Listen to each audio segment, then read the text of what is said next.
Okay, we are recording. So, hello, Wendy, and welcome to the Starlight Emporium podcast. I'm so Hi. glad that we got to sit down and talk today. Great. Yeah. So, I guess tell everyone a little bit about yourself and your poetry. And I'm super curious to hear about, sorry, my cat is just up here. That's all Messing right. with me. Um, no, I'm super curious to hear about your astro poetry, is what you call it, right? Yeah, that's the one term for it. Yeah. Astropoetry is poetry based on scientific discovery. Um, Mm-hmm. Usually it's about the stars, the planets, but it could be anything related to science, really. I've written Okay. poems about bioengineering, for goodness sake. Oh, that's They're cool. also, they're also considered an astropoetry of a sort, a scientific. Mm-hmm. But Mm-hmm. because I am mainly a sci-fi coup poet, which is science fiction themed haiku, Mm-hmm. um, and because I love NASA and I've always followed the NASA discoveries all down through the years, starting with the moon landing. I actually saw that live, but yes, I am that old. That's I was a awesome. adult. I think I no, I was even younger. I think I was like 4 or 5 years old when Neil Wow. Armstrong walked on the moon. But it made Uh-huh. a huge impact on me as a small child, Yeah. and I've been fascinated with the space program ever since. In fact, I'm kind of sorry I am so old because if I could go to Mars, I'd probably do it. But Yeah. I'm afraid it's out of the You'll cards. get that up and running in time. I don't know. Well, I feel like Elon Musk has high hopes that it will be, but I we'll think so. see. Within the next 10 to 15 years, I think we'll be going. I Yeah. mean, I think there's a lot of things going on in the world right now that aren't very cool, but because I read scientific journals and whatever, it's actually a very exciting time in science. Yeah. I think we are on the cusp of a vast explosion into our solar system and maybe even to the stars. We may see interstellar travel in our Mhm. lifetimes, which Mhm. completely boggles my mind because Right, right. it's the realm of science fiction from when I was from a child through college. Wouldn't have thought it in a million years, but now it looks like it's in sight. Yeah. We'll see. I could be Yeah. wrong. I think it's so interesting how the science fiction often kind of drives actual scientific like inquiry and discovery. Like the Google Glass and the I think it's also Google, but like the what do they call it? The Babel something, Oh the yeah, earbuds that can do like the instant translation. translation. But there was something, I think it was Douglas Adams that Yeah, had like the you Babel could make fish. a fish shape. That would be really Mhm. cool. Mhm. I don't know. Maybe again, I'm dating myself. That was from I think Hitchhiker's Guide to the Galaxy by Douglas. Yeah, I think it is. Yes. But it's so, and like, I mean, even just like automatic sliding doors, I feel like all of these things sort of percolated up from science fiction in this fantasy space. And then people were like, oh, but actually, we could make that real with science if we, like, figure it out. So that is just a really fascinating, like, dynamic to me. I honestly think that the science fiction inspires the scientists, and I've talked to scientists that Mhm. actually say they comb through science fiction stories looking for ideas to develop. And Yeah. so the artist inspires the reality and helps create the reality that we now live in. Hmm. I think William Gibson, who wrote Necromancer, I believe, yes, Necromancer, but it was a cyberpunk novel, the very first one. Hmm. And a lot of the concepts that he developed in the story that did not exist are now a reflection of what we live today in our cyber communities and all that. So Yeah. it's fascinating. Although it was a very dark story, I sometimes wish that maybe some more positive stories where yeah, Could become reality. a lot of stuff from Star Trek have become reality too, and that was a positive view of the Yes. future. Yeah, for So sure. I'm hoping we continue in this positive light. I mean, there's actually a big discussion in science fiction about that. I think Mhm. David Brin and a few of the other A-list writers had got together and said, why are we constantly writing about dystopias? Why are we constantly writing about futures with feudal societies? Why are we not writing things to inspire to a more positive future? You know, Mhm. let's feed the right wolf. Right, right. And he started this movement in a sense, and I've Mhm. kind of subscribed to it myself, but not because they said so, but because I agree with it. I am tending to be more of an optimistic person Mhm. as as a writer, as an artist, and I feel it's my place to inspire and help uplift people as opposed to drag them down. And Yes. I think if more people were doing that, maybe the world would be a better place. I Mhm. don't know. Yeah, no. I mean, that's exactly what I'm trying to do with the whole Starlight Emporium magazine and podcast and all of it. And like that's built right into the part of the reason why it's called Starlight, because that is what inspires us and like kind of moves us forward in a positive, optimistic, hopeful, like direction of wonder.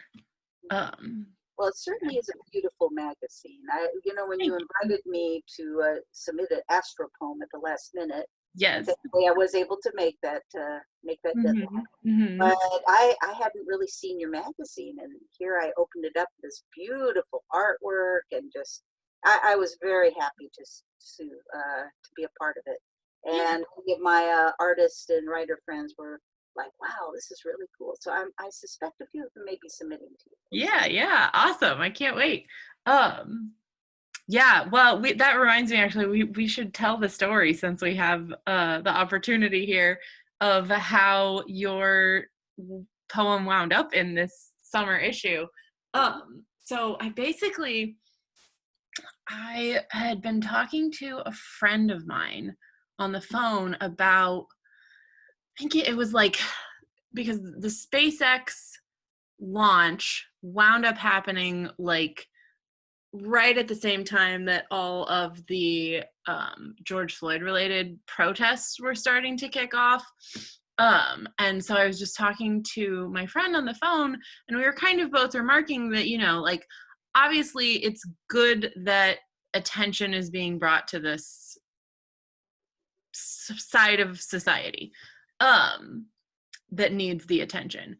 But it is kind of also a shame that it has kind of overshadowed the SpaceX launch because like that's a really significant moment in kind of human history and definitely in like space exploration. Like it's just this big momentous thing that no one's talking about because this other bigger thing is happening at the same time. And so my friend was saying something about how like, yeah, it's just kind of a shame that like none of the media outlets are really even talking about it. And I was agreeing, and then like later on after we had hung up and everything, I kind of just thought to myself, well, I'm a media outlet. Like, that's what I'm building here is technically media. So I could talk about it. And like, I have the perfect angle already of like starlight and wonder. Uh, but I think it was just like the publication date for the summer issue was like coming up a lot faster than really it should have. Like I was kind of too late to be seeking out and adding in whole new things. And so I had like dismissed I had the thought immediately, and then I just as quickly dismissed it like no, I just can't make that work for the summer issue. It would be too short notice to whatever. And so I went to bed, and then I woke up the next morning and just kind of had this idea in my head of, well, maybe there's someone out there that's already written something. And that wouldn't necessarily take too much time. Like, it's not like I have to go find someone to, start from scratch, um, I'll just like post around in some Facebook writers groups and see if there's anyone out there that's already done this and would be willing to share it. And so I posted in a few just like writers groups on Facebook, and someone else actually saw the post and tagged you, I believe, and Yeah, yeah, said, "Oh, you should talk to Wendy because this is what she does." it is. It's kind of my specialty, and he knew it. Yeah. Ian is one of the administrators of 10-Minute Novelists, and Mhm. I actually was one of his beta readers slash editors for his novel, so we Oh, know each other cool. pretty well. Yeah. Um, and he knows that I write a lot of astro poetry, so that's Mhm, why he mhm. kind of put the two of us together. And Yeah. coincidentally, when you said you wanted to do the SpaceX launch, I had already started notes on creating a poem for it. I Yeah. mean, but I didn't know where I would submit it. Like you said, a lot of people Right. will focus elsewhere, but Yeah. I don't let that stop me. I Right, write right. what I want to write. And Mhm. I watched the launch and I was so inspired by it. It reminded me so much of the Apollo launch, the launch of the Yes. Armstrong to the moon. It reminded me a lot of the shuttle launches. Mhm, And mhm. I also noticed as I started researching the event that all these major launches came from the same place, from Pad 39A.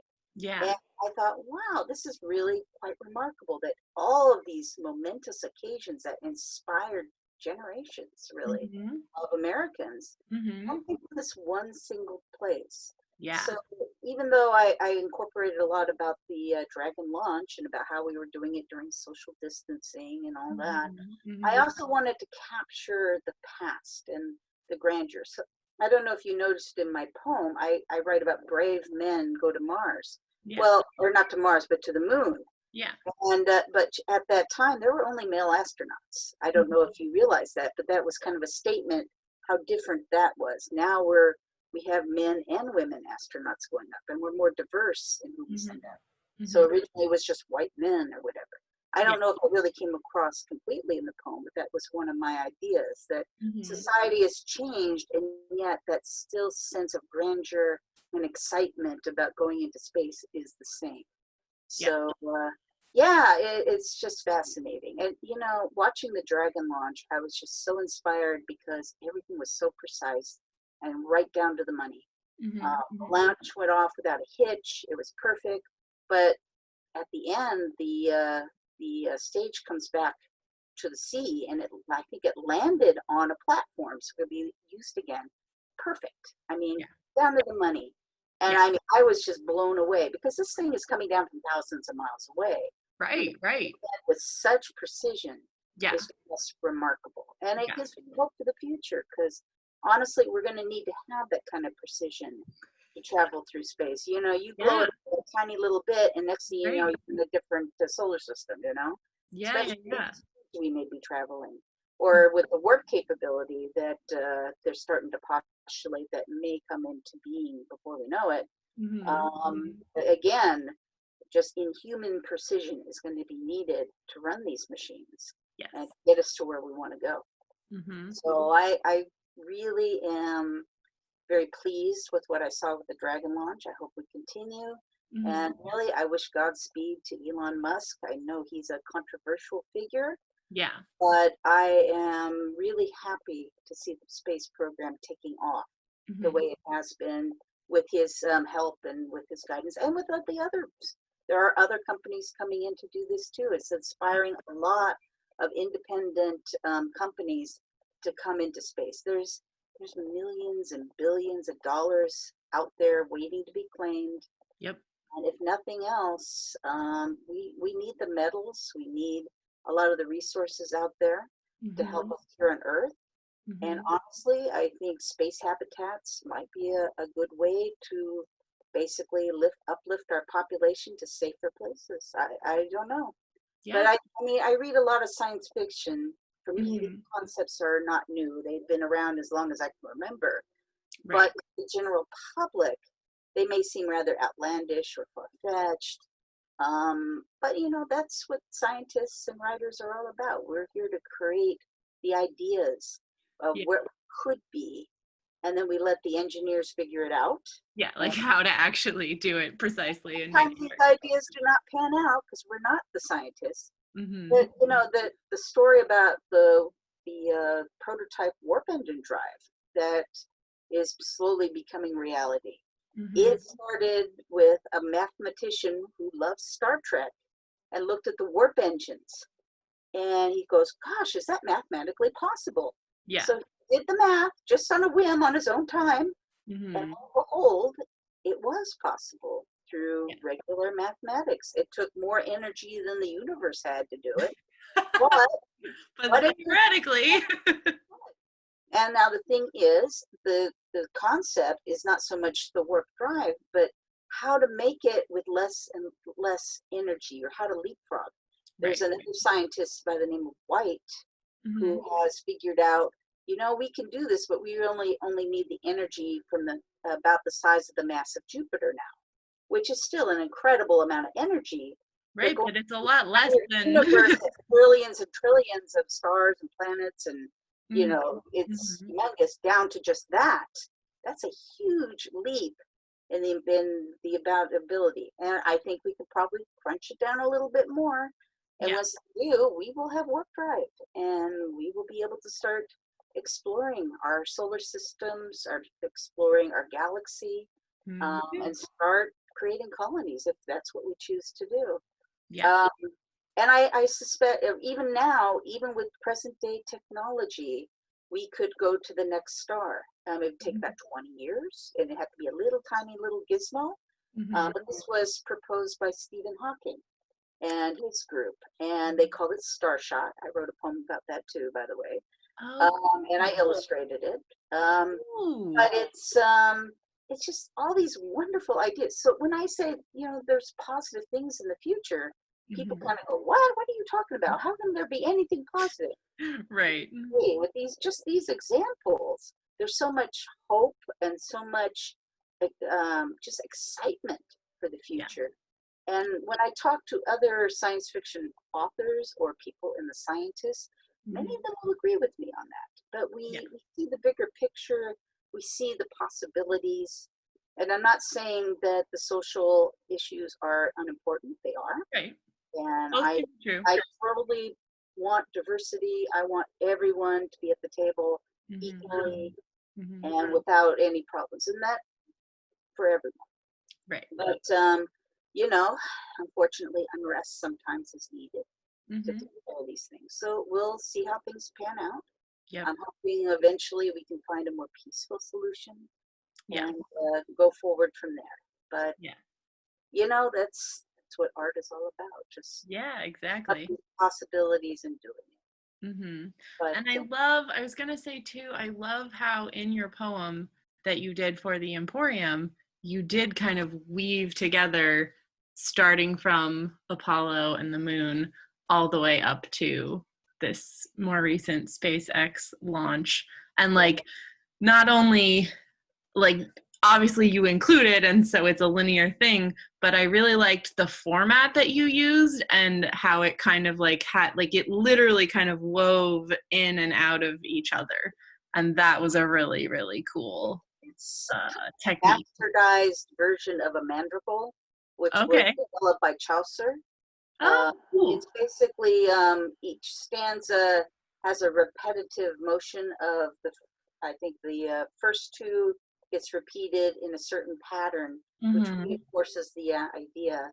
And Yeah. it's supposed to be in different parts. I chose to just go 3 parts, but you can Yeah. go 5, 6.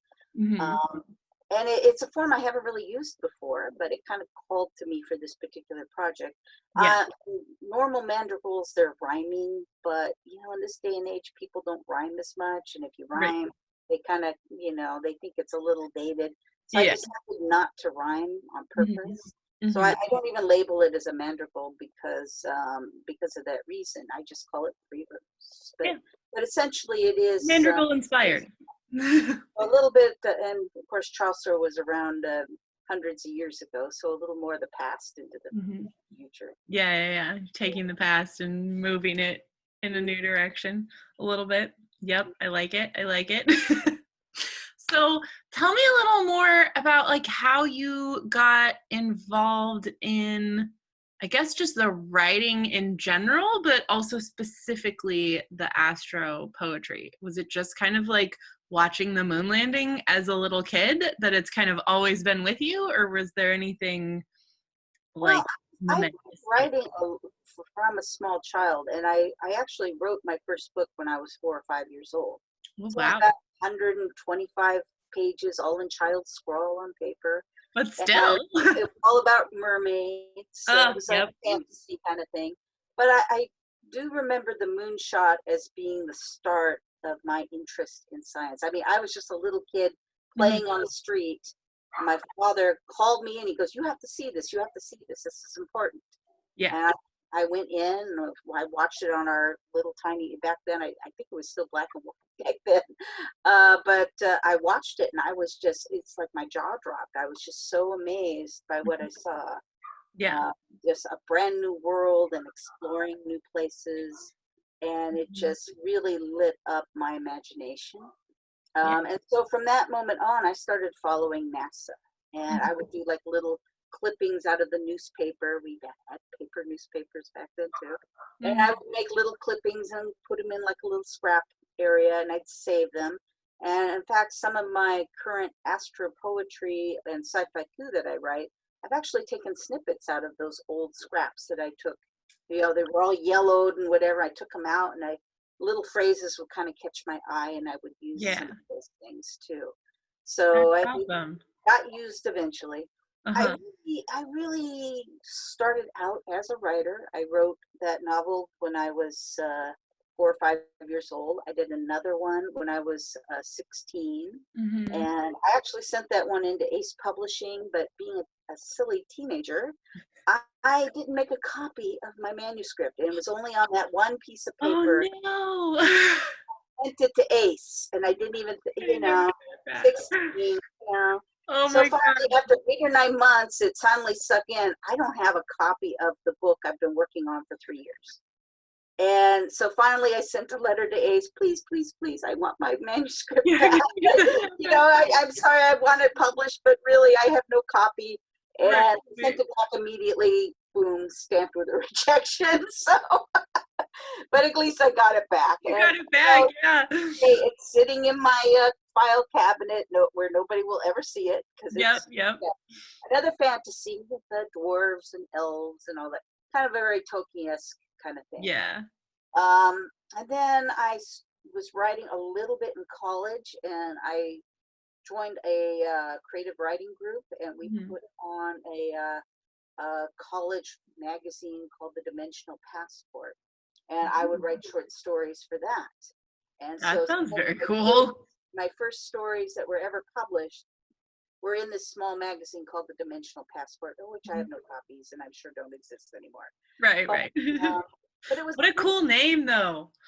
that 'Cause was fun. that's, I mean, that's what I stories named it. are, right? So They're like yeah, a passport to a different dimension. I love that.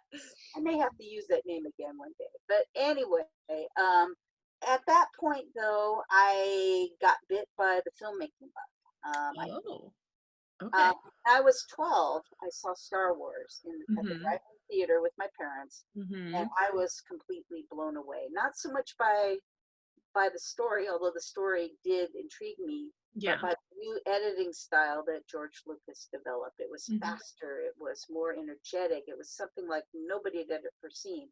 We Yeah. all see it now because it's become standardized Right. in filmmaking. But it was like a whole new visual language that he created, Mhm. and it inspired me. I wanted to be a filmmaker so bad. I wanted to go to USC like George Lucas did. He Mhm. was my idol. And from that point on, I started doing less writing and I was more into filmmaking. And Okay. about the time when I was publishing in the Dimensional Passport, I was a mathematics student at junior college, and Okay. I was taking courses in chemistry and things like that. But I would show up in the chem lab with a guitar in one hand and a clarinet in the other. And people were going, Wendy, what are you doing here? You don't belong here. I mean, this doesn't make any sense. So Oh man. I finally decided, you know what, I'm going to bite the bullet and I'm going to switch to filmmaking and follow my bliss. and Mhm. do what I think is going to make me happy. Yep. I didn't really write as many short stories at that point because all my creativity was supplemented into Into that. filmmaking. I Yeah. made a lot of films, Mhm. and eventually, yeah, it just that's what I did for 15, 20 years. I mean, I Oh. got my BA in radio, television, film. Mhm. By the way, the parents they cut off the money after that. I had to pay for it myself. They wouldn't. They when I was Yep. engineering mathematics, they were yeah, we'll pay your college, no problem. Yeah, yeah, yeah. Yeah, you're on your own, kid. Yeah. So, but I did. I got a job and I put myself through school That's because awesome. this is what I wanted to do. Mhm. And people go, "Oh, see, you probably never used any of this," right? But in a sense, I have. It's actually been a very viable degree for me. And Mhm. think about it, media is look what we do online. Look what we're doing right here with this podcast. Right. Yeah, this is This is media. what It's I was trained everywhere. to do in college. Mhm. How to develop this, how to write scripts, how to do. So I mean, I actually have skills that are very translatable into Yeah. anything that I've done throughout my life. So I Mhm. don't regret my degree at all. Mhm. And yeah, I ended up being in the television industry. I started just pulling cable at parades, and eventually started working my way up the ladder. Became a Mhm. TD, which is technical director. You're one step under the director in television at that point. Okay. And as the story goes, one day I was in this live television program. It was very small. It had one host. He was a history professor that wanted to do the show, and we had Mhm. we had a camera op and one person that would do camera, and was a floor director, and then me, the TD, and the director. And these are all older, more analog machines. Nothing was computerized. We did it all by hand. Yeah. Well, anyway, we started up the program one day, and live to the city, and Mhm. who knows, maybe a dozen people watching. I don't know. This was very small time, Yeah. but suddenly my director sniffs the air and he goes, "Is there a fire? I smell smoke." And I'm kind of like, "What?" And I go, "We're on the air." And he goes, "We're all alone in this building. If there's a fire, I mean, I got to take care of this." And he stands up, puts down his headphone. He goes, "Wendy, take over." And he runs out of the control room. And we're on live television. And I'm like, ah. Anyway, and finally I heard my floor manager going, "Wendy, what's your cue? What are we?" And then I Yeah. started doing the commands just like a director would, and I Mhm. would take all the things. And to the outside world, nobody would have known that there was a problem at all. Yeah. Well, we're finally coming up on that first commercial break. And to do that, we had to cue a tape in the back on these giant VTRs. That if you know what a VCR was, a Mhm. VTR is similar, but it's about 4 times the size. And the Oh, tapes okay. used were called Umatic. They were huge. I mean, they were like Mhm. this big. I almost would run over and grab one for you, but I think it's on the other side of the room there. But anyway, you had to put the tape in, cue it up to a certain time, and Mhm. then on the command of the director, which I was doing, you would press the button, and the director would send it out the proper way. The trouble is, the two machines were about 4 feet apart. I Mhm. literally could not physically do them both. Uh-huh. Sitting here going, "Oh my God, oh my God. I mean, what am I going to do? We're live. I mean, I can't Yeah. reach it. I don't know what to do." Yeah. And so I'm just sitting there focusing on directing the show. And all of a sudden, I hear my director's voice saying, "Wendy, you're queued up. We're ready to go on your mark." And I went, "What?" I didn't even know he was in there. Yeah. So I just went ahead and I did the whole thing, and I queued up the commercial. I took it and I faded into the commercial, and we were out. Mhm. And I kind of went almost collapsed. Mind you, it felt like I was there for an hour. I mean, Right. literally. In retrospect, this was a 5 minute thing. But Yeah. anyway, my director said, what? I was back here watching you. You were doing really good. How Mhm. about next week? Why don't you come back and I'm going to let you direct a segment? Mhm. And eventually, the director of the Real Fun show that I couldn't get onto because I wasn't popular enough. Uh-huh. Suddenly he came and he says, "Wendy, I heard what a good director you are. Why don't you come and direct a segment for me?" Well, I got to tell you, there was not an intern left in that cable station that didn't hate my guts after that point. And when they hired me, then these kids were doing everything they could to mess me up, and Mhm. eventually things kind of went south. Yeah. But it was a great way to be introduced to live directing, and I did Yeah. eventually become a director of television. I Mhm. probably produced and directed hundreds and hundreds of TV shows, and eventually I ended up being a director at Mattel, the toy company. Oh, I wow. worked with them for several years of good Mhm. pay. I mean, I Mhm. was the only female below the line, so to speak. All the women were all the producers were all women, Mhm. but all the crew were all white men, basically. Huh. And Interesting. but because of my skills, they Mhm. couldn't deny me, and I guess they wanted to be a little more diverse, so they hired me as a director. Mhm. And oh man, I was just, let's just say I got it. The sexism reared its ugly head. Yeah, But I bet. I was determined, and I kept working, and I had to work harder than anybody else. Mhm. I mean, when I direct, people say I direct like a clockwork. I'm very precise. I do what I do, Mhm. and nobody can say I can't do my job. I Yeah. mean, I am very adamant about that. But I would put 100% in. Mhm. And this also caused some resentment, but I held on, and actually, I probably would be there today, except Mattel decided to move their production overseas where it was cheaper, Oh. because it Huh. used to be in El Segundo, California, but Uh-huh. they decided they would rather do it in Japan, and they said, hey, if you want to come, Yeah. being Move to that Japan. I'm married, I don't have a house, so it'd be Right. a little difficult. I mean, what's my husband going to do, right? Right. Right. So no, I didn't follow. And by then, my jewelry business had been really picking up. I was actually making at least as much money with the jewelry as I was with TV production at that point. Wow. No, I was doing well. I had started in very small, just mom and pop, church events or Mhm. little Mhm. street vendor fairs. But eventually, I improved my craft, and I worked my way up. And I was actually doing high place juried art shows at that point, or events with thousands of people. Wow. Um, just out under my tent, out in the fresh air, and selling jewelry and having a good time and talking stuff. Yeah. And That's eventually, awesome. I went and got my certification in gemology, and which made me an Oh. incredibly good buyer. It Yeah. trained me. I used to like never be able to sell a pearl, and I had no idea why. Well, I took the pearl class, and then I went, oh, this is why. Okay. And so I was able to buy better quality pearls and know what they what to do with Mhm. them a little bit better on that Mhm. regard. Mhm. I learned how to tie knots with silk, so I could do more silk line things with those, and Yeah. they went over much better. And pearls became one of my better selling points. I mean, I will Oh, say that the sales I made with my pearls alone probably paid for the entire gemological course that I took. It wow. profit. So it was more than worth it for me. Made me a Wow. really Yeah. good buyer. I often thought about just hiring myself out as a buyer to artists, because I know Mhm. people would do that. And I would go to Tucson and just be a buyer for artists and charge a small fee or whatever. That Yeah. way they could get a hand-picked stones Uh-huh. and pearls without having to pay all the travel expenses to go themselves. And Yeah. I knew several people that did that. And who knows, maybe I'll try it again one day. We'll see.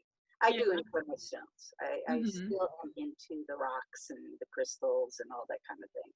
Yeah, But I didn't even I realize like you had a things jewelry deeper, business not also. as not as a new age person. I do speak the new age lingo because I Right. have to. My customers do. I've learned Right. it, and I Right. respect it. That's Yeah. that's their thing, and I try to find things that I think will appeal to them.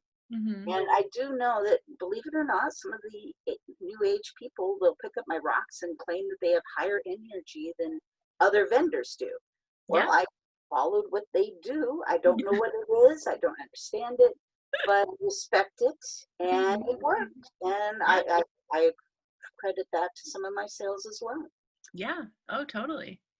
Yeah, the whole like new age crystal stuff like I find very intriguing. Yes. And I think I ultimately kind of wind up like I mean it in some sense it does actually make scientific sense because like everything does vibrate on a frequency like I feel like science every day is kind of reestablishing some of the like more reasonable truths. And it's interesting, I was having a conversation this morning that was kind of along these same lines, where it's like there's the reasonable scientific truth, and then there's a way to say the same thing but in a way that sounds kind of like cuckoo bananas. and and there's just this sort of I don't know, parsing apart, I guess, where you have to kind of hold the space almost for like, okay, it can be crazy sounding and like the way you're framing it can sound crazy, but there can still be a scientific sort of core truth at the base of it. I mean, like, I feel like astrology is another realm where that's kind of true, where you know, like the moon, we know for a fact, everyone knows the moon has an effect on the tides because it pulls at water, and like it has, everything in the universe has gravitational pull against each other. And so like I feel like there's got to be some core thing that is true about the idea that like the position of the planets and the moon and just other masses of gravity essentially would affect us in some way. You know, whether it's exactly what like your horoscope says, I don't know about that, but you know, I feel like it's kind of somewhere in the middle where like there is some scientific evidence. And oh no, I can't hear you all of a sudden. I'm sorry, but I coughed and I unmiked myself. Oh. Forgive me for that. Yeah. But I was just thinking, many animals use magnetic sense to travel. I'm looking, Mm-hmm. going through the north and south, and they use senses that maybe we don't. So there's probably more out there than meets the eye. Mm-hmm. Crystals do have a vibration, and we can see that. Mm-hmm. Now, whether we as humans interact with it or not, if there is some kind of, I don't know. Right. Um, Right. and I know some studies have been done, and they do show we are enveloped by kind of an electrical kind of field that's very Mm-hmm. faint, but it's there. Mm-hmm. But whether or not crystals and that interact, I don't know if it does or not. But I Right. will leave that to others to decide. I Yeah. find it's, as a writer, I find it's interesting and something to play with, especially in a Yeah, to fantasy. explore. Mm-hmm. But I try to be more grounded in science. I guess I tend Yeah. to write more science fiction now. When I was younger, I was more into fantasy, Mm-hmm. maybe because I didn't understand as much science. But I was a high school science teacher for a while. I taught chemistry and all that. So I've become more grounded in actual science, and I think Mm-hmm. I've made more of a shift to writing science fiction because of As a that. result, yeah, Um, that makes I sense. mean, I'm not the best at science, and sometimes when I write, I really have to study hard just to make things. Sometimes I miss, and what can you do? Even the Yeah. greats do that, I guess. But Right. yeah, it's interesting, and I guess that leads back to why I write astropoetry and sci-fi coup, Mm-hmm. because it does have that science base, and I can explore a lot of these ideas from science, from the science journals that I read. Yeah. And, but I also like to try to bring in a sense of humanity and emotion into Mm-hmm. these ideas. Sometimes they're positive, sometimes they're negative, but Mm-hmm. something that the reader can empathize with, even if it's just a 3-line poem. And I do strive toward that. Yeah. And I think that's one reason why many people do like my sci-fi coup poetry. Mm-hmm. Mm-hmm. And then, of course, I illustrate it now, too. It's kind of a new thing for me. I've been doing Yeah, that's it. so cool. Here, let me bring one up. I saved one for you. See if you Awesome. can see my little art print here. There Oh we go. yeah, That's one of my poems and one of my that's illustrations. cool. Yeah, and I've been selling them as art prints now for, gosh, maybe 5 or 6 years. I Wow. do that at the science fiction conventions. They all have these things called art shows. Uh-huh. As an artist, you have to have work that's either fantasy or science fiction related, Mm-hmm. and they give you a panel, and you purchase for a very low fee, Booth maybe fee. Yeah, yeah, yeah. and they display your work during the convention, and people Mhm. can buy it, and Mhm. they handle all the taxes and all that stuff for you. And Oh, wow. a lot of times I will sell enough in the art show to pay for my convention. So Yeah. that's why I still do it today. I mean, every show that I'm doing programming, chances are you will find my art, Mhm. or some of my used to be my jewelry as well, although I don't do as much of that now. I've Yeah. been slowly getting to Oh, being a jeweler. I is know there the women are asking me, "Where are my earrings? Where are my earrings?" No, I'm sorry. I am an author and a yeah. poet. I'm Right, a you book. have a lot going on. I do, and frankly, I mean, even though I still, in fact, behind my curtain here, in the podcast here is actually my jeweler's bench. I kind of Oh, cover it cool. up for that. Cool. But I really don't do as much of it anymore. Mhm. I really, it was 20, 25 years of my life. Wow. And I mean, I was a successful enough artist. I mean, I Mhm. didn't become a millionaire or anything, but I Right. paid my bills. I was comfortable. I traveled, Mhm. which I Mhm. enjoyed. Met a lot of interesting people. For Yeah. me, it was a really wonderful life. And Mhm. being an author, I still have that life. I still travel to events. I still meet a lot of interesting people. Yeah. Still sit at my table and do my sales in person, which Mhm. are all aspects of being an artist that I really enjoyed. Yeah. I Yeah. don't have to sit and spend huge amounts of money on metal, which is Mhm. becoming very expensive. Yep. Um, I do miss the stones, so I still sometimes buy a few for me. But honestly, I have so many. I should be selling them. I need Yeah. to get rid of them. But I mean, I don't. I need to finally be more focused on what I Mhm. want to do. And I honestly, being a jeweler is also more physical. You have to pick up a lot of heavy boxes. Yeah. Setting up a 10 by 10 tent is very physically demanding. And I'm Mhm. in my 50s now. I'm getting older. Mhm. And I find that working a table in a convention with my books is much easier on me. I Yeah. just can wheel in my stuff on a cart, or Mhm. if worst comes to worst, I can hire a bellhop and they can wheel all the stuff to my table for me. Yeah. You know, Load the book boxes. there's authors out there in their 70s and 80s out there working, and that's what they do. So Yeah. Yeah. that's legitimate. Yeah. So I find that I really like being a writer, and it was what I was doing originally when I was a child. I was a writer. Yeah. And Isn't then that I fell funny how out of we it kind for of like 20 years. circle around? And in my 40s, I just came back to it. All I can say is I was just sitting there, and one day this character woke up in me and Oh. started talking to me. He wouldn't leave me alone. He was this assassin, and he was having trouble with his wife because he was an assassin. And there was all this other stuff going on, and eventually this entire world just started developing, and I just couldn't stop. And finally, I told myself, "Look, it's a hobby. Just write it down Yeah. Get it and out of just your see what head almost. happens." And I would put it up on fanfiction.net, and Yeah.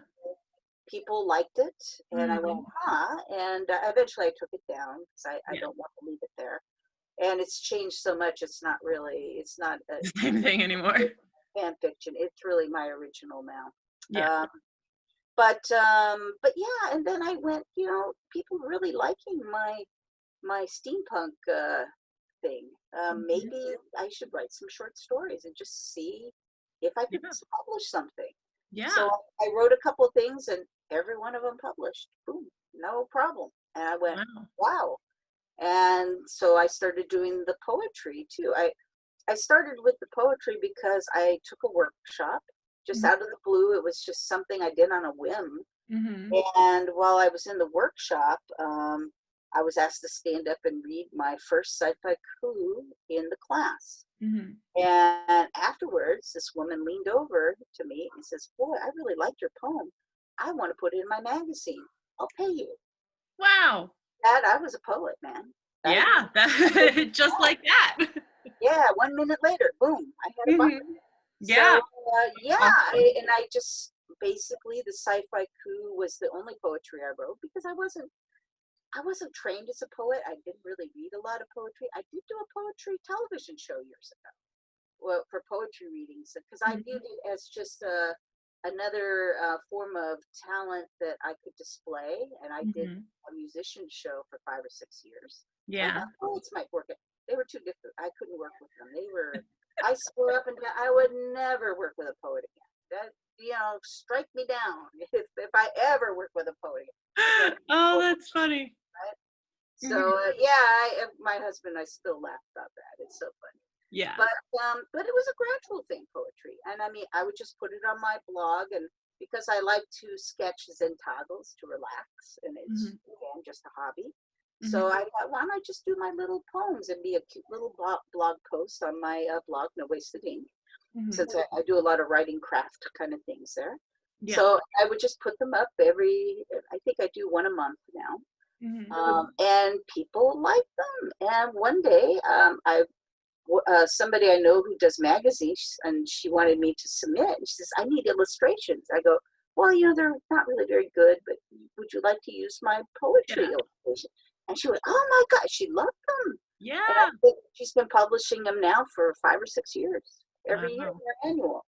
That's So, but anyway, I took the magazine to one of the art shows. I was setting up my jewelry, and one of my friends she's works there, but she also is an artist.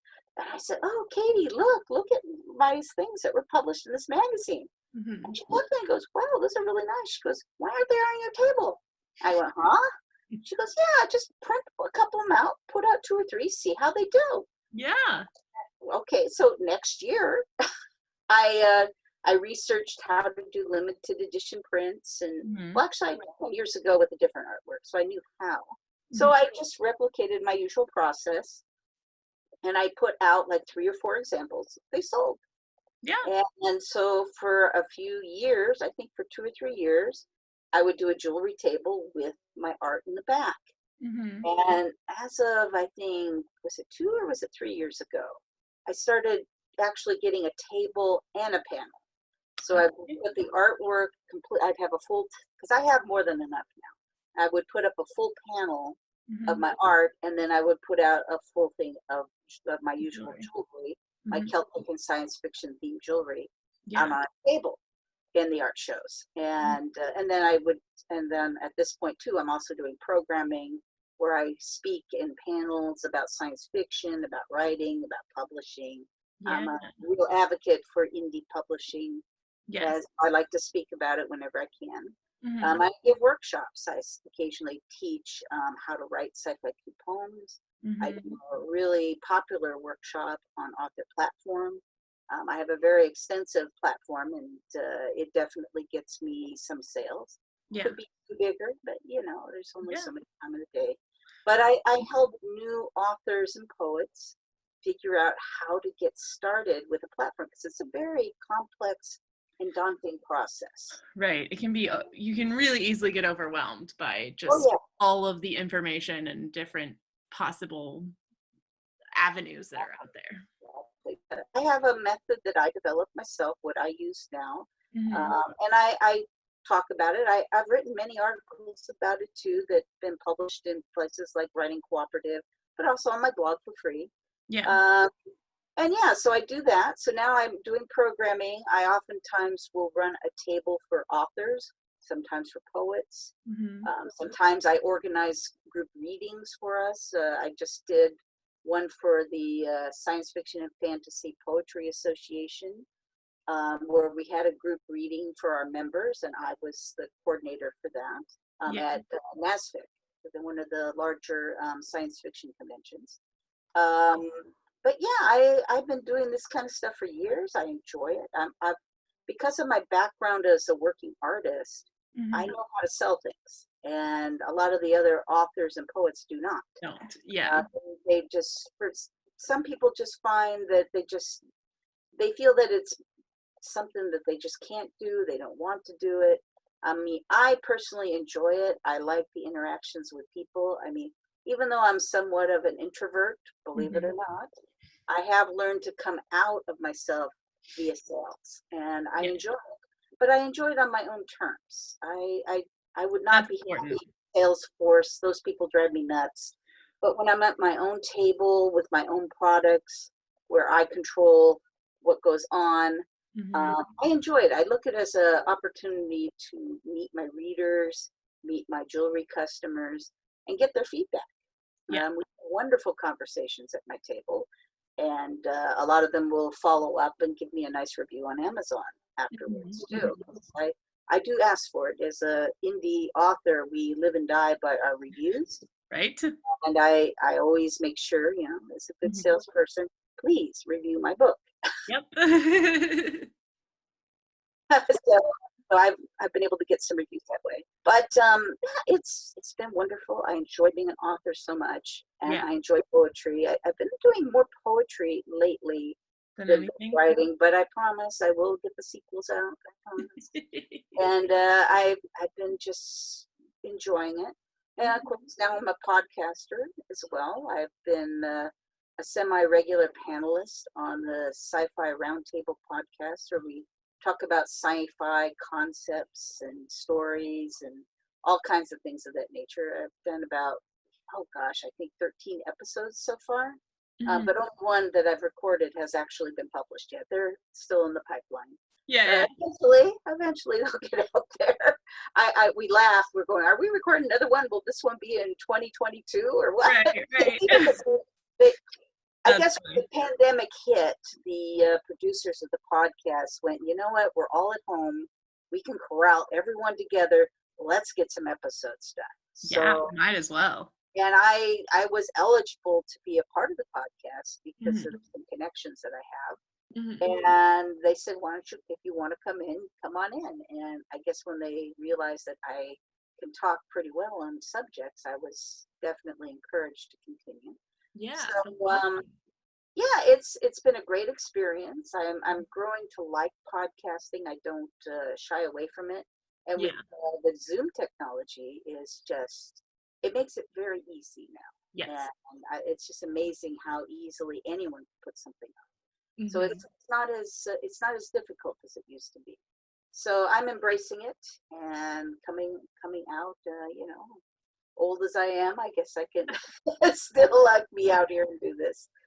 Yeah, Um, well, you've got all the wisdom and everything from so a really extensive and vast and interesting career, which is just fascinating and I'm sure very useful for, I mean, I feel like I've gotten a lot just out of this conversation already. So thank you. I appreciate hopefully other people that are listening will also. I was gonna ask you too, how because it sounds like a lot of your sort of business and sales of the jewelry and the books and all of that comes from in-person conventions. it. So how has just the craziness that has been 2020, how has that affected that, if at all? Like, are people still? It actually it has. I really am not earning that much money. I mean, I do earn a little bit through writing articles. Mhm, For like mhm. I have a couple of newsletters that I write for, Yeah, and I do earn. Sometimes I'm thinking about maybe starting up some consulting as a author platform advisor, that kind of thing. yeah, I've had people ask and beg sometimes, and I've been turning them down because, well, I've had a few health issues, of course, yeah, and so frankly, I'm pretty busy with what I yeah. have with my own art. But Right, right, right. I don't know. I've tried. I volunteered as a mentor for one of my writing organizations. It wasn't too bad. Mhm, I think I would mhm. do things a little differently next time. And Yeah, also, again, it goes back to being in control of the situation. right, And right. I've since kind of talked to other people that have done this, and they've given me some advice. And Mhm. I'm feeling it might be a little more successful now. Yeah. But as for sales, yes, I've had to shut down all my tables. My last show was Gallifrey One in February, and literally 2 3 weeks after that is when the virus hit and everything just shut down. I Yeah. was slated to read my poetry at this huge sci-fi event in San Francisco in April. Mhm. Gone. Uh, Yeah. I was in line for a city job for being a writer, and basically they literally fingerprinted me for the job, and then suddenly they just went dead silent. And Yeah. finally, months later, I get a thing, sorry, we've decided to cancel the hiring process. because all our cultural programming is just down. Because everything No is. idea when it's coming back. And we Yeah. just don't even want to hire anybody at this point because we don't know Lord. what to do with you. Yeah. What can I do? But Mhm. I'm hoping in a year they'll reopen and hopefully I'll be able to apply again and maybe we'll see what happens. Yeah, yeah, And yeah. it's just, it's no different from what everybody else has been doing. At Mhm. least as a writer, can feel productive and at least I can create things. I mean, Yes. admittedly, at first I was a little depressed and I Mhm. wasn't really very creative. Mhm. I was terrified, quite frankly. I think like Yeah. many of us were. Mhm. Um, I had a diagnosis of cancer, Oh too, my God. actually, in February of Oh this my God. year. Wow. And I was not able to go in and complete the testing. I couldn't go see my doctors except finally they started the telehealth. So I didn't know. I'm thinking, gee, this virus could kill me. Cancer could A kill me. cancer could kill me? Oh my God.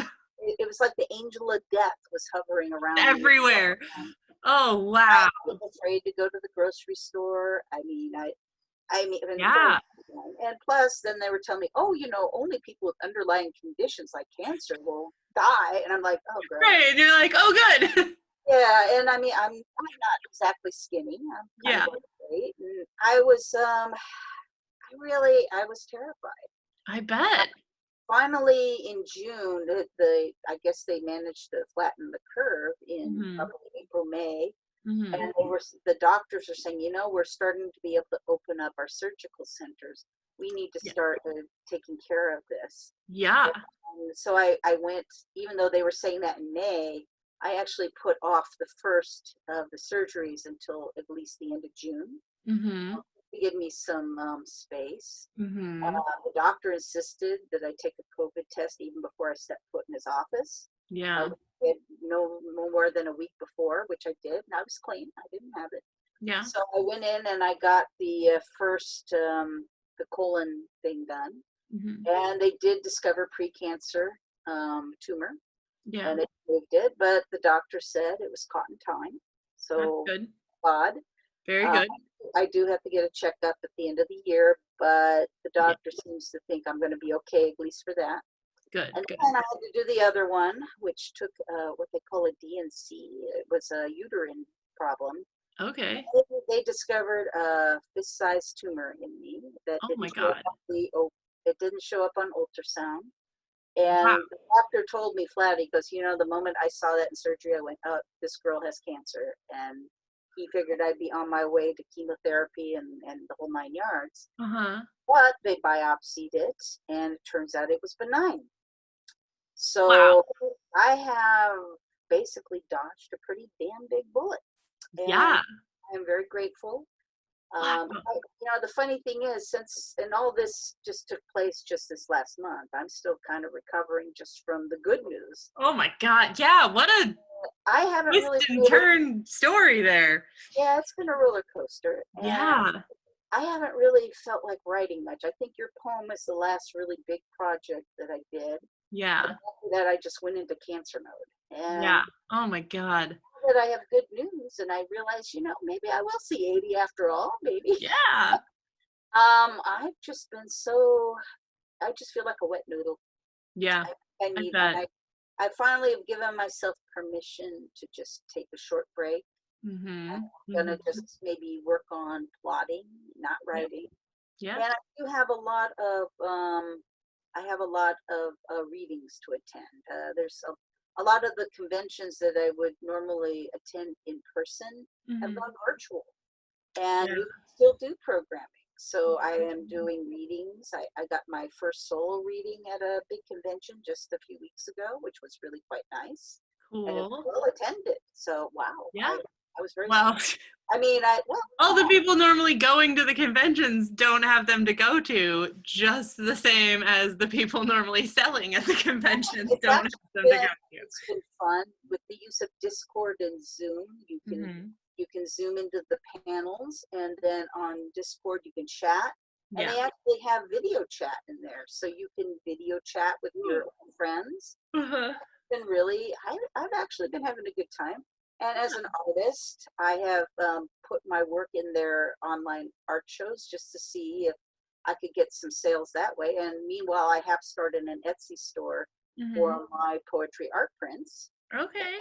The conventions are driving some traffic there, but not enough to really make a huge difference. Right. So I think Not that's enough to make up, it needs but some retooling. And mhm. plus, there's a lot of people out of work, and art is a luxury item.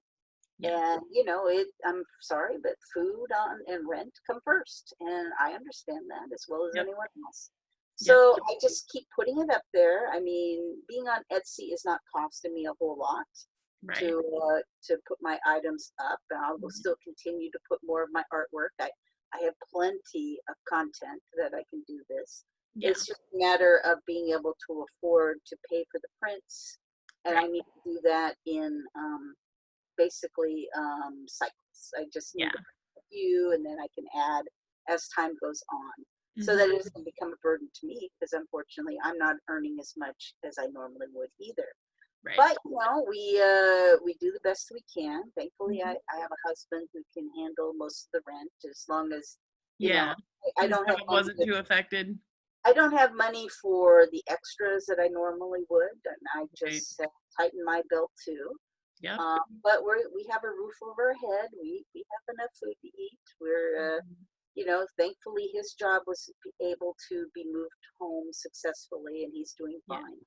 Yeah. That's So good. I mean, I could be in a lot worse shape, and I know of people who Lots are. of people are. Yeah. So Yeah. even though I've had to deal with the medical stuff, which has been a little trying, but Yeah.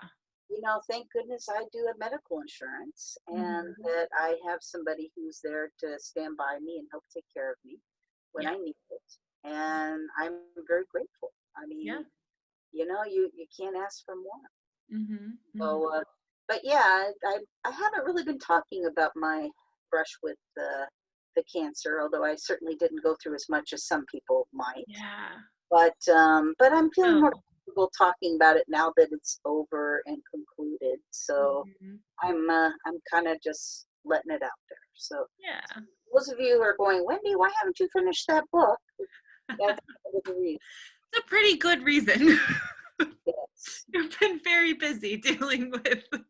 all of that. Oh my God. Wow. Wow. What a, yeah, I just feel like everyone I talk to has just their own version of, what a freaking year this has been. Yes, yes, it has. I think we're all going to remember this one. That's for certain. But For again, sure. positive. This too shall pass. Yep. Humanity has dealt with plague throughout our history. This is not a new thing. Right. It's just this one just spread very widely. There's Mm-hmm. more of us on the planet. We're more Mm-hmm. close together, which is ideal to incubate these kind of things. Yep. But we have really good tools to make this go away faster. I mean, Yep. if you think about it, the Black Death in Europe was for 5 years, and people lived with it for that long because they Mm-hmm. didn't have the tools that we have Right. to Right. get loose. And to this day, you can still get Black Death. And here in Yep. California, the little animals that have the fleas with the Black Death on it. And Mm-hmm. every now and then, people still get It the crops up here and batch of there. Black Plague, but we Yeah. now have medicines to deal with it. Right. Right. Right. And think of Yeah. AIDS. Yeah. I mean, that was a biggie too. Many people died from that. Nobody knew what it was at first. Everyone was afraid. Mm-hmm. But now we have medications. I Right. don't think we have a cure for it, but at least people that get it Yeah. I think survive we and have, live a normal life. yeah. And that's the important thing. So it may be that happens with this one. I don't know. I'm hoping for a cure, like all of us. Right. Right. But one way or the other, we will deal with it. Yeah. And The anyone science will out there adapt. who feels hopeless or whatever, it will end. Mm-hmm. It will end. The human race will go on, and we have wonderful things in the future in store for us, and you will be there to be a part of it, hopefully. Yeah. So let's all try to be positive and not let this point in history get us down. Yes. And let's all stand together. And I don't know, however. But anyway, Yeah. that's my soapbox. I'll get off.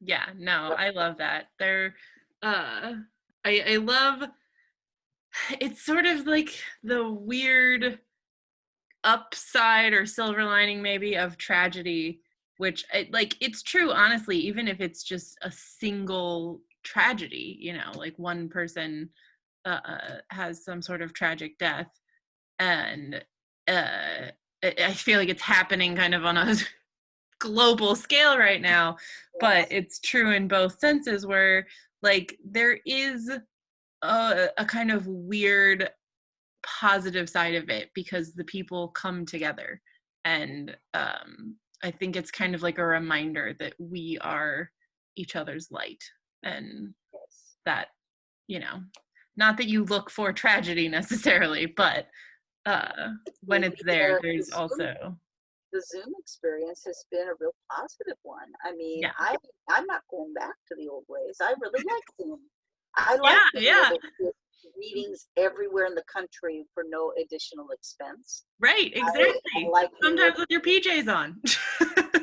What could to, be better? you only have to do the waist up, right? Yeah. But yeah, in fact, I have my slippers on as we Yeah. But yeah, but I mean, I really enjoy it, and I have to say, these virtual conventions have been really interesting. Yeah. I have a feeling we're going to be seeing more of them go that route. I'm hoping some of the physical ones will remain, Come but back. a Yeah. physical convention is very expensive to run. Yes. Whereas a virtual one is almost even small groups can put Hmm. these together. Hmm. It's just a matter of getting the talent together. Yep. Yep. And I think this is going to open up a whole new thing for smaller writing groups or smaller art Oh, groups, totally. and help artists such as myself and others to gain more Hmm. exposure. It's Yeah. really wonderful. So, Yes. if nothing else, this new bandwidth, so to Hmm. speak, is going to be a great benefit. And this pandemic, as bad as it has helped show people that you don't have to be in a city to make a living. You can Right. live in a nicer environment. We Hmm. can go into smaller towns and still have a comfortable way of living. And I think that's a positive thing. And Yeah. I think it's going to stick with us for Oh, quite yeah.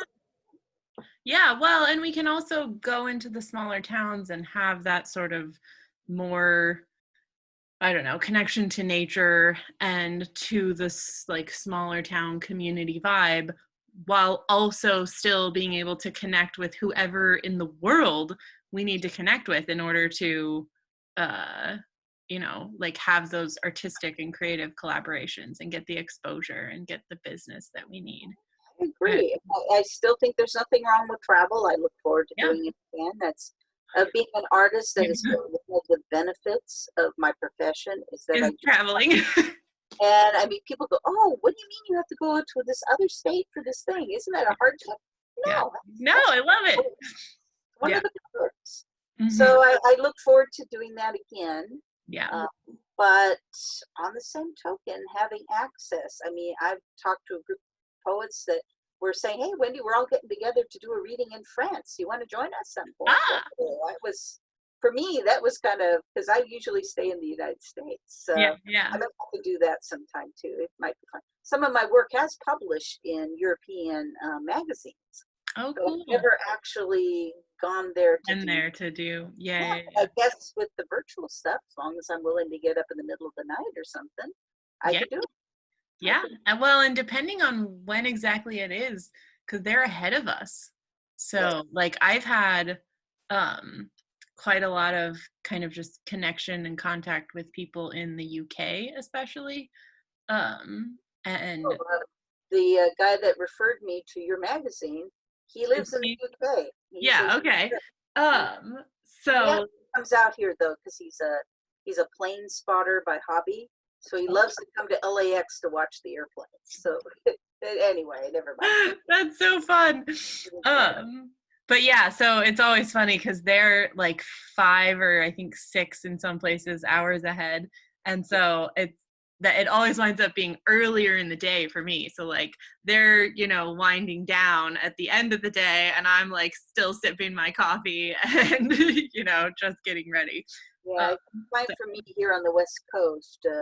About 10 to 11 a.m. is the sweet spot yeah, to yeah, interact with Britain, at least. yes. I don't get too much into France and they're just a little bit too A little too far. far away. Yeah, yeah, yeah. But I do talk to a lot of Aussies too. Oh yeah, They're on the that other was the side.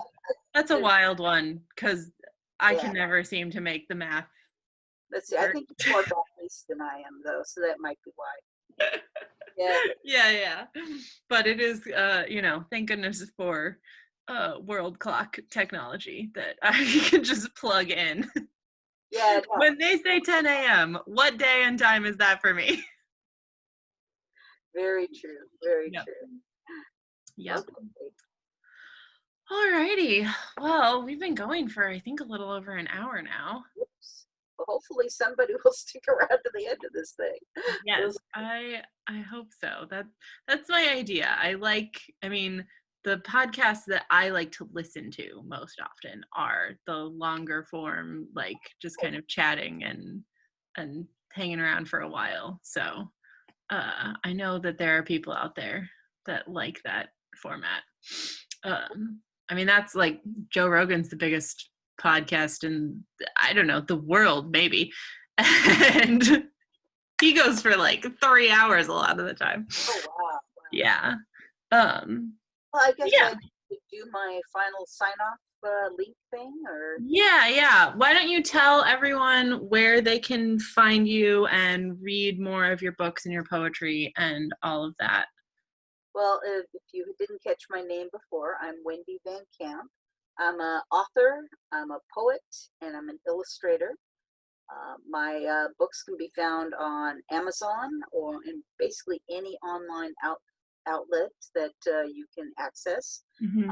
I have a Austin Regency historical series. Book one is out. It's called The Curate's Brother. I have three more books in that series, which will hopefully get out as time permits. Mm-hmm. I also have my first poetry book out. It's called The Planets, a sci-fi food collection, and it has been nominated for an Elgin Award this year in 2020. Awesome. Congratulations. Oh, thanks. It's just an honor to be nominated. There's a lot of Yeah. competition. I don't know if I'll win, but it's Right. But still. nice to be nominated. Mm-hmm. I do have more poetry books in the works, probably more sci-fi coup, but I do write longer poetry as well. If you'd like to read some of my other poems, you can find me on Medium.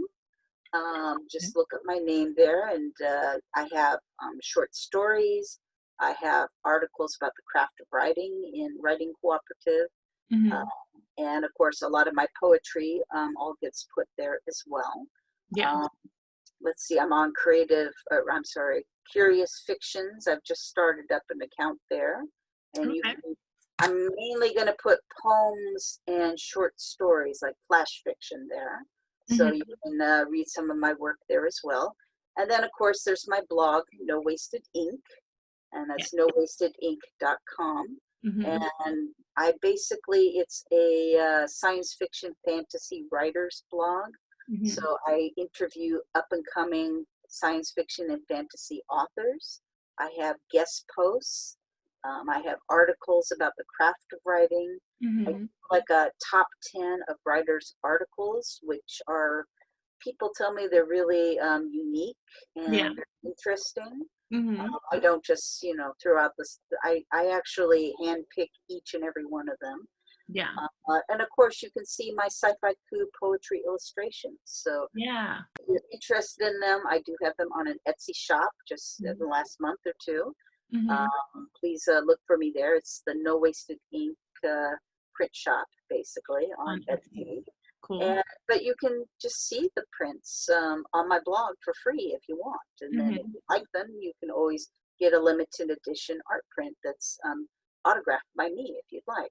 And eventually, I will put my books up on Etsy too. So if you'd like an autographed copy of my book, Get you'll be that able through to there. purchase it there as well. But I'm still working on that, hopefully within the next month or so. Yeah. Yeah. Um, let's see. Oh, and I'm available Twitter. I'm on Instagram. Just go to Mm-hmm. No Wasted Ink. You'll see all the links All there. the links are So there. Yeah. whatever social media you happen to like, chances are I'm there. You're on there. you can just find me there. I Yeah. believe in platform, and I believe in getting the word out. And Hmm. so I've worked on this. Yeah. And I have a lot of free content and a lot of things for people to see. I think my blog is over 1,000 posts by now. So Wow. there's a lot there, a lot of content. And I hope you all enjoy it. I mean, Hmm. just Hmm. remember, No Wasted Ink is kind of a labor of love for me. I don't have any expectations for it. Hmm. It's not there really to make any money, so to speak. Yeah. It's just there me sharing my art with you. Hmm. Hmm. Yeah. Awesome. Well, thank you for sharing your story and everything with us and with me today. This has been really wonderful. And I'll include links to like at least your main blog, and then maybe also if you can send me just like your Amazon page and the Etsy link, I can include those in show notes and everything as well, Oh, thank you. so I people appreciate can do that. easy click links. Mhm. Yeah, awesome. Well, thank you so much again. I hope that you had a good time with this conversation as I did. I did. It was a lot Uh, of yeah, awesome. Well, oh, and then of course the other place people can read your at least one of your poems is in the summer issue of the Starlight Emporium magazine. That's true. That's very true. And Hmm. please check it out. It's a beautiful magazine. Thank you. Thank you very much. Alrighty. Well, I'm gonna hop off here. I hope you have a wonderful rest of your day. Oh, you too. This Thanks. was nice. And I will send the links to you via Facebook. Perfect. Perfect. Okay. Awesome. Thanks so much.